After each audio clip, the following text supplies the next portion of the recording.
jelas dari awal sampai proses panen, proses penanaman kangkung. Terlebih dahulu kita harus membuat bedengan-bedengan di lahan yang akan ditanami kangkung tersebut. Diusahakan bedengan tersebut pertama dikasih dulu pupuk kandang. Setelah dikasih pupuk kandang, nanti ditaburi kapur pertanian agar keasaman tanahnya normal, tidak terlalu pH-nya tidak terlalu tinggi ataupun tidak terlalu turun. Pemanfaatan kapur dianggap penting karena itu akan mempengaruhi proses penyerapan tanaman terhadap pupuk. Dan setelah pengolahan lahan selesai, lalu bibit ditebarkan di garis-garis yang sudah dibuat tadi. Jangan lupa dalam tahap proses persemaian ini kita harus sering-sering menyiram agar tanah tempat kita semai kangkung selalu dalam keadaan kondisi yang lembab. Jangan sampai apalagi di musim kemarau lahan yang ditaburi persemaian lupa disiram sehingga tanahnya menjadi kering, dan itu akan membuat sulit tumbuhnya atau sulit pecah benih yang kita tabur. Untuk proses selanjutnya, ketika tanaman sudah mulai tumbuh hijau, usahakan kita selalu menyiram tanaman kangkung itu, terlebih lagi misalkan di musim kemarau minimal 2 kali dalam sehari, yaitu pagi dan sore. Diusahakan selalu keadaan kangkung lahannya basah lembab. Untuk proses pemupukan untuk kangkung itu sangat mudah. Kita hanya cukup urea ataupun NPK yang dilarutkan. Itu pun kalau misalkan terlihat tanaman kangkung kita sudah mulai menguning daunnya, baru diberikan NPK secukupnya sesuai dosis yang diperlukan. Untuk pemupukan yang saya lakukan, NPK tersebut dilarutkan ke dalam air dan diukur melalui TDS meter. Diusahakan NPK tersebut larutannya minimal 1000, lalu saya siramkan. Begitu. Tapi beda lagi kalau di musim hujan, penggunaan NPK tidak terlalu sering karena air hujan sudah membawa unsur tersendiri, yaitu unsur nitrogen. Pada dasarnya di musim hujan kita hanya perlu memperhatikan aliran sirkulasi air agar tidak terlalu menggenang, karena itu akan menyebabkan penyakit khususnya jamur atau patogen-patogen lain berupa cendawan yang akan mengganggu pertumbuhan tanaman. Penyakit yang sering menimpa tanaman kangkung yaitu penyakit karat putih, yaitu ada bintik-bintik kuning, di bawahnya ada kayak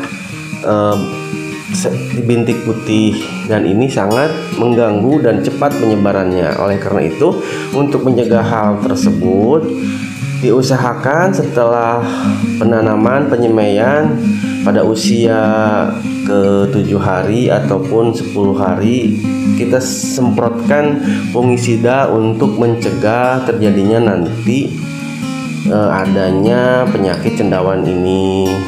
Dan ini khusus untuk di musim hujan, karena di musim hujan memang rawan.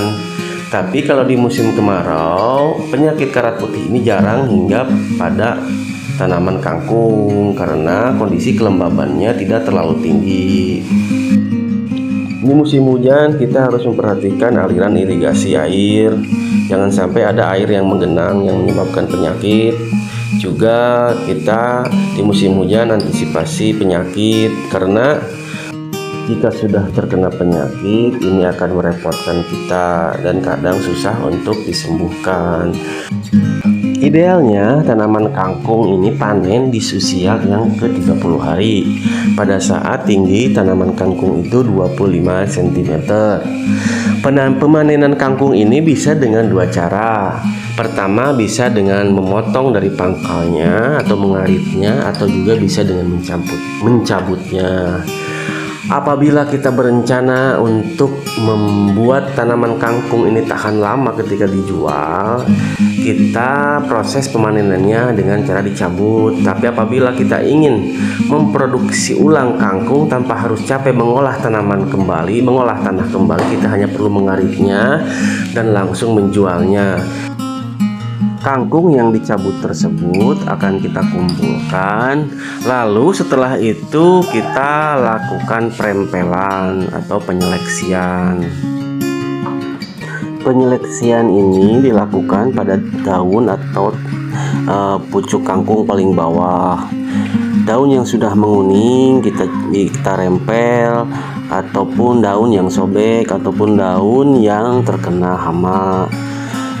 Perempelan bertujuan agar kangkung terlihat cantik. Setelah perempelan selesai, baru kangkung kita cuci bersih akar-akarnya. Jangan sampai nanti ketika dijual tanahnya ikut terbawa. Tahapan selanjutnya, setelah dilakukan pencucian, saya lakukan pengemasan di kantong plastik yang ukurannya disesuaikan dengan bobot dan panjang kangkung yang akan dimasukkan ke dalam plastik tersebut.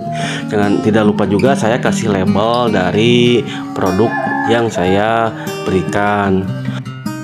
Pemasarannya saya hanya cuma mengupload di media sosial Facebook.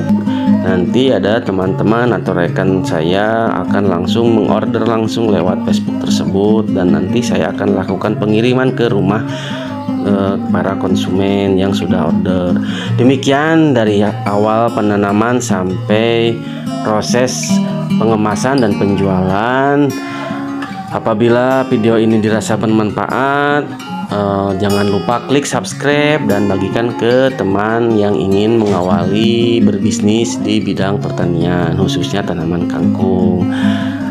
Assalamualaikum warahmatullahi wabarakatuh.